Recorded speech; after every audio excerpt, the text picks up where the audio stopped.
हे आजच झालं पाहिजे, हे इतक्याच तारखेला झालं पाहिजे असा पण हट्ट कुठल्याही नागरिकांनी राज्यातल्या करता कामा नये. तेव्हा पवार आणलाय मधीच गचपाण्यात, तेव्हा विकास सरकार चालित आडवा पडतोय. गोष्टीला विलंब लागतो. एखादी गोष्ट ही कायद्याच्या नियमाच्या चौकटीमध्ये बसवायची असल्यानंतर त्याच्यात ऍडव्होकेट जनरलची चर्चा करावी लागते.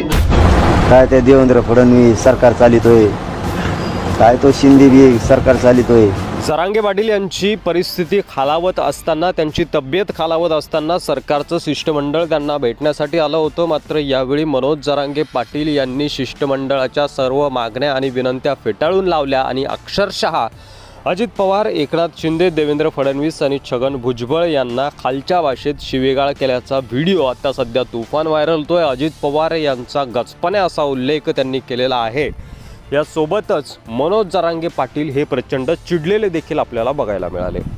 मराठा आरक्षणाच्या मागणीसाठी मराठा नेते मनोज जरांगे पाटील बेमुदत उपोषणाला बसले आहेत. जरांगे पाटील बुधवारी राज्य सरकारला इशारा दिलाय की उपोषणादरम्यान आपला मृत्यू जर झाला तर ज्या प्रकारे हनुमानाने लंकेला आग लावली होती त्याचप्रमाणे मराठा समाज महाराष्ट्र पेटवून देईल. जरांगे यांचे बेमुदत उपोषण बुधवारी 5व्या दिवशीही सुरूच आहे. त्यांची प्रकृती अतिशय खालावलेली आहे. डॉक्टरांकडून उपचार घेण्यास मनोज जरांगे पाटील यांनी नकार दिलाय. यासोबतच मराठा समाजाचा इतर मागासवर्गीय गटात समावेश करण्याच्या मागणीसाठी जरांगे पाटील जालना जिल्ह्यातील आंतरवाली सराटी येथे बेमुदत उपोषणाला बसलेले आहेत.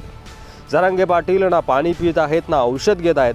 कुणबी मराठा समाजाच्या नात्याशी संबंधित अधिसूचनेचे कायद्यात रूपांतर करण्यासाठी महाराष्ट्र विधिमंडळाने लवकरात लवकर विशेष अधिवेशन बोलवावं असं त्यांनी मागणी केली आहे. आणि ती मागणी जर मान्य झाली नाही तर आपण उपोषण मागे घेणार नाही आणि मला जर काही झालं तर मराठे महाराष्ट्र पेटवतील असा प्रकारचा इशाराच मनोज जरांगे पाटील यांनी सरकारला दिला आहे.